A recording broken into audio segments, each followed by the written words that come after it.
In the works attributed to the ancient Taoist sage Zhuangzi, we encounter a parable about two men. One man's name was Shan Bao. He lived among the cliffs, drank only water, and didn't go after gain like other people. He went along like that for 70 years and still had the complexion of a little child. Unfortunately, he met a hungry tiger who made him into dinner. Then there was another man, Zhang Yi. He wasn't like Shan Bao. There wasn't one of the great families in fancy mansions that he didn't rush off to visit. He went along like that for 40 years, and then he developed an internal fever, fell ill, and kicked the bucket. Zhuangzi tells us that Shan Bao looked after what was on the inside, and the tiger ate up his outside. Zhang Yi looked after what was on the outside, and the sickness attacked him from the inside. Whatever this Taoist sage may have meant by taking care of the outside and the inside, it seems pretty clear that he means for us to take care of both, by avoiding falling into extremes on either side. Life, says Zhuangzi, is like a herd of sheep where stragglers are constantly straying to one side or the other, and the way to truly nourish life is to keep all of those sheep herded together in the middle. And based on the imagery he used, we might also say that it's wise not to live completely in nature, nor completely outside of nature. I think the ancient symbol of the garden provides a helpful orientation to the world. The garden represents the harmonization of these two disparate chords, nature and nurture, being and becoming. The garden is nature that is not completely wild. The garden is a walled-off, tamed wilderness where you can live like Shan Bao without fear of becoming a tiger's lunch, and without being burnt out, consumed by stress, anxiety, and depression like people who are always hustling and networking and climbing the social ladder. At any rate, I myself have never been able to be neurotic as long as I am outside, in the light of the sun and the moving air, surrounded on every side by the fractals of the natural world.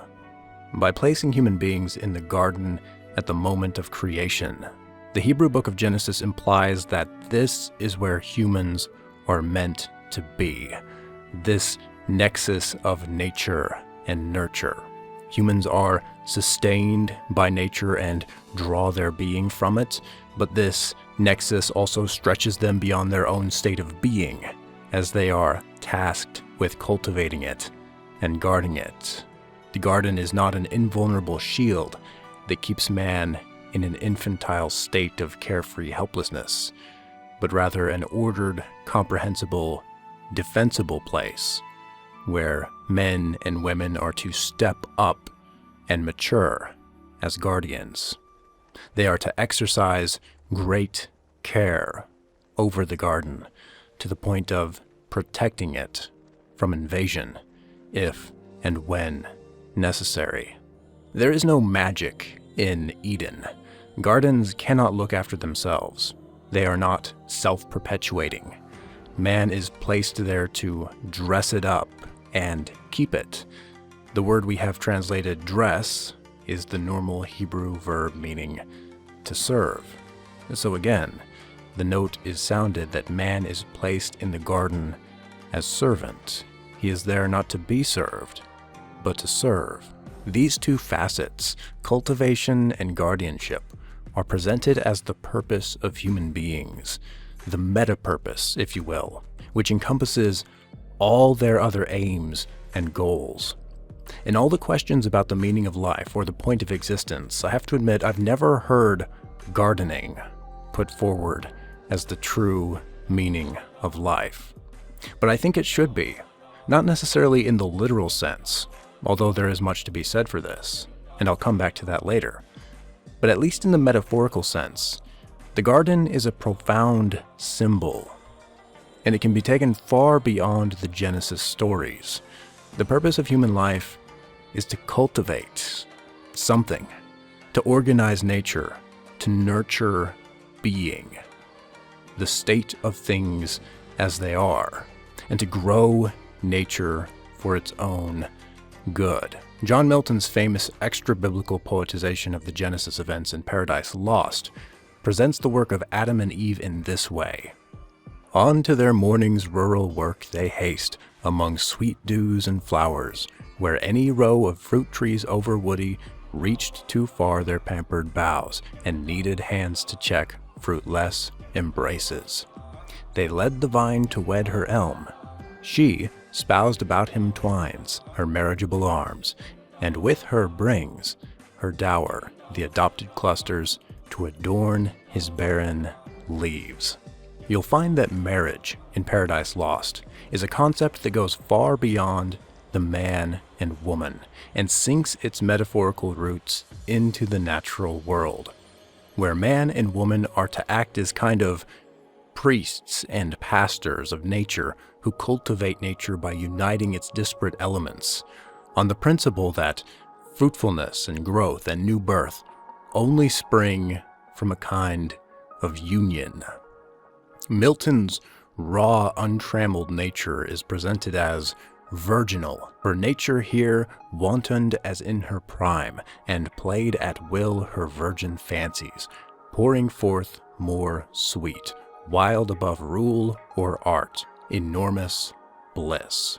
And enormous bliss notwithstanding, my interpretation of Milton is that humans are to facilitate the consummation of nature, wedding her virgin fancies in a higher union with herself, so that her enormous bliss is not consigned to fruitless vanity. Our actions and lives feel meaningful only when they have this ineffable sense of fullness, or dare we say, pregnancy. We are only satisfied when we see our lives bearing some kind of fruit, whatever we take that to mean, whether it be a string of consequences that have positive ramifications, or whether that means making art, having children, or making some mark on the world. We have a fundamental intuitive understanding of the concept of fullness, of growing as opposed to withering, of phenomena that carry on life and reproduce as opposed to fading. We understand that some thoughts, words, and actions nourish and strengthen, while others weaken. Through cultivation and guidance and wisdom, we seek to make ourselves and the things around us fruitful, nourishing, and reproductive, even eternal. Long before modern biology, Aristotle speculated that the reason we want to have children is because we have an instinct for immortality, for any living thing that has reached its normal development and which is unmutilated. The most natural act is the production of another like itself, in order that, as far as nature allows, it may partake in the eternal and divine. That is the goal towards which all things strive, that for the sake of which they do whatever their nature renders possible. If eternity has been set within your heart, then cast your bread upon the waters. The goal of life should be to establish a garden, firstly in the metaphorical sense, viewing your life as something to cultivate and to nourish into fruitfulness. But secondly, you should also look to unselfishly cultivate the world around you. Observe your place in time and space. Take in your surroundings and view them not as barrenness, something that can't be made better, but rather as soil, as potential, as something that might bring forth abundance under skillful hands. A skillful gardener knows the land and soil, and in the places and times and situations that others see as hopeless, as wilderness, the gardener begins a paradise, planting seeds, some of which will quickly grow, but others of which may not sprout for some time. The garden teaches us hard work and patience. You are something to be cultivated and grown over a lifetime. Today, you should thoughtfully and carefully plant the seeds of who you hope to become many, many years from now.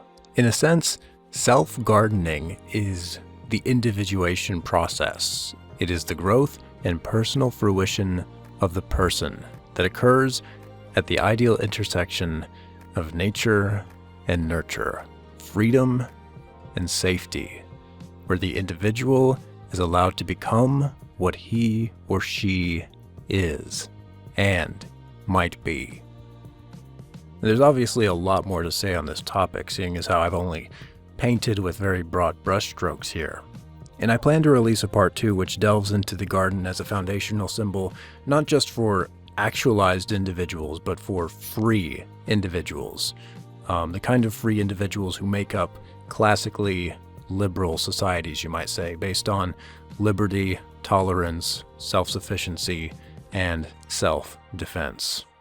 So definitely subscribe if you're interested in that. That will probably be out in 2 weeks, because this coming week I have a video scheduled on Star Wars and the Will to Power, because obviously May the 4th. And that video will actually tie really well into this one, because it deals with things like becoming strong and the idea that life is by definition self-development. Till then, I will see you in the comments.